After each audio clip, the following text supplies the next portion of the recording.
Keyword institution. Now, Brandon, if you replace that mic with a purse, would that be assault? Yeah, it might be.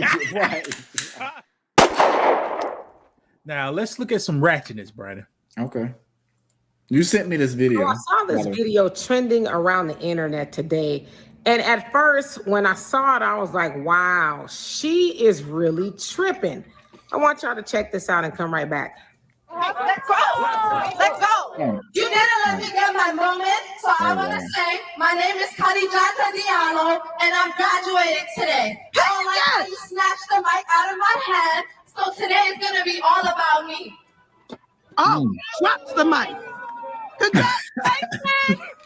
So that was a graduate by the name of Kadia Aman. And on the surface, it looks like she's just being unruly, right? She's just being spoiled and wants her way. But what she said happened was, as she and other Black students were walking across the stage, they were given a chance, along with other students, to say their name. But she said her name was kind of long. And before she could finish saying her name, the white administrator, the one that you saw her snatching the mic from, took the mic from her. And so she said she was just fed up because she had watched other Black students have the same thing happen to them. And so she was like, you're not going to deny me the opportunity to say my name. She says other students that were not Black, they got to say their whole name, their majors, and all kind of other stuff. But when it came to the Black students, they got cut short. So she said she was very frustrated because she had worked very hard to get there. Now, some people say, well, there's other ways she could have went about it. And yeah, maybe she could have. But if you've ever graduated, you know, you only have a split moment really to kind of say or do whatever you're going to do as you're walking across the stage. And so I think she did what was best for her. Now, I'm not one to want to judge her and, you know, call her names and things like that. I'm judging. She did. I agree with her. She worked very hard. And we've seen all over the country where white administrators have been doing very odd and nasty, mean, racist things to Black graduates, like denying them their diploma on stage and just a whole bunch of other stuff. So with this one, I'm going to have to side with her. And saying she did what she had to do. She was not going to allow that white woman to steal her moment. And so I don't know. What do you guys think she should have done? All right, Brandon, what do you think she should have done? If I'm trying to say my name and somebody's trying to cut me off, I'm just gonna have to cut me off, I guess, because I'm just not doing all that. And because people are gonna be recording, and we don't control the media, so the real story or whatever happens, it's gonna be misconstrued or twisted and make you look bad in the light. So it's not much you can do when you don't control the media. And people want to slander, Black women. Like I said, I don't know what happened.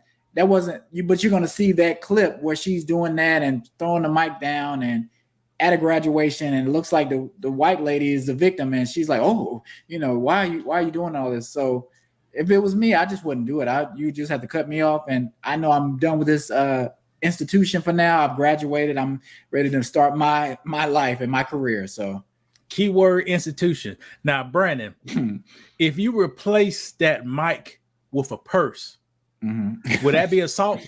Yeah, it might be. Right. If you remove the mic and put a person's purse, would that be assault, Brandon? Right. Yeah. That's a good point. And it could have went a total different way, and it can happen that easily. So should you let people get you riled up, especially like you say, and with an institution where things aren't really going to be fair anyway? You there to get something and leave. You at excuse me. Let me hold on. You at an Anglo institution, getting an Anglo education. The administrations are all Anglos. Most likely, you took a student loan from an Anglo establishment, Anglo bank, and you get mad because the Anglos ain't respecting your Blackness. Right. But you in their house. Right. If I said no shoes in the house, and it's my house, no shoes in the house. Correct. Now, Brandon, I posted some comments on here. Now, it's what gets me with these comments. A lot of women support this behavior. Of course. Why wouldn't you? be black, but black women support. I know, but I'm just saying, like, they're gonna bash them, but for the most part, whatever black women do in this society, people are gonna co-sign it, whether it's right or wrong. Brandon, can you read that first one? Can you read it on your side? Can black people stop policing other black people? It's not that you disagree with sis. You're worrying about what the white people think. And she, like me, doesn't give a F about what white people think. Now, Brandon, should black people stop policing black people? I think we should police black people privately. I think we should be honest about situations like this, but I don't think that's ever gonna happen. Like we should be able to give our opinion on it. It don't have to be a deep dive. It don't have to be a bunch of comments and stuff like that. We should just say what we want to say about it and move on. Because Lewis, does this really matter? I mean, it does matter, but do we have other issues we could be trying to put our time and energy into? We do, and I think black people need to police other blacks. I think so. Dr. Clark Anderson, in his book Powernomics, he also states that black people are missing a code of conduct. Yeah. By the definition of code of conduct means you have boundaries and limitations you have to do. Yeah. So that can be seen as policing. And when us black people don't police each other, you put a whole light on everybody. Yeah, and it's like we don't have something that's like, okay, we definitely can't do that. We can't agree on anything, I don't think. Is it one thing that we can all, I guess, touching kids, I guess we can all agree on that. But as far as women twerking or men doing whatever men do, I don't think it's a consistent, I guess, decision like, okay, this is wrong. We should not do this publicly. We should not do this at these events or whatever. We just don't have that.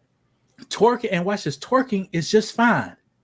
But the code of conduct needs to tell us only twerk in private situations. Yeah, you can't twerk on the restaurant tabletop. It's just not what you should do. I don't know. But like I say, we've created these things where women should be allowed to do whatever they want to do because it's freedom or it's expressing yourself. But if men cheat or men do this, it's not expressing ourselves. It's not the same thing. Like it's a double standard, and a lot of stuff isn't outlined out where it's fair or it's concise. It's just all over the place. I'm going to read a statement below hers. It says, so everyone is judging the reaction and not the infraction. People! All right. I took why with the counseling 2 times. Mm-hmm. The counselor lady said, only thing we can control is ourselves. So we control how we react to different things. All right. So no matter the fraction, you still control your actions. Right. Now, I don't know the whole situation, but it seems like she was building up something.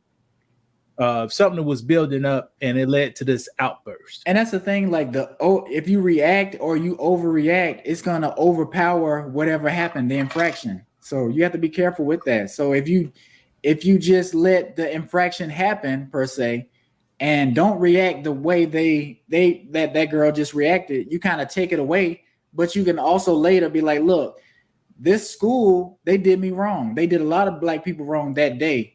And let that be something and be like, look, maybe we're stopped. We're not going to go to this school anymore. We're not going to do business with this school. Hurt them that way. That's just my opinion. That's what I think. Now, let me see how I play this. If it plays. Now, look at all these people looking. All right. They probably say, what is this? Right. And that's a man with a mask on too, but go ahead. What is this person doing up here? So I bet all those people were shocked too. And yeah, they probably were. They bought, yeah, that's how you do it. Yeah, that's how you grab the mic and ruin the whole thing for everybody. Right. Now we got some evidence to say about the anger black woman, and we could portray your light on every single black woman we know. Right, correct. Can I ask you a question? You've been to a couple of graduations, right? I've been in graduation. Okay. Yeah. And congratulations to that. How when you see black people go across the stage and they call our names, how does the audience react compared to other races? I just think that's a funny dynamic, but go ahead. if they call you ever seen you ever go to the store and they used to have the bouncy balls? Yeah. So when they call a black person name graduation, it's like the black person turned to a bouncy ball and somebody throw it on the ground and it start bouncing around. Right. But they don't bounce before it. They have to wait till the name called. Right. So are you putting on the show or are you putting really on a show happy? for sure? You're putting on a show. And it's like I say, it's for attention. And we got to get away from wanting so much attention and focus more on the goal, the journey, that kind of stuff. Now,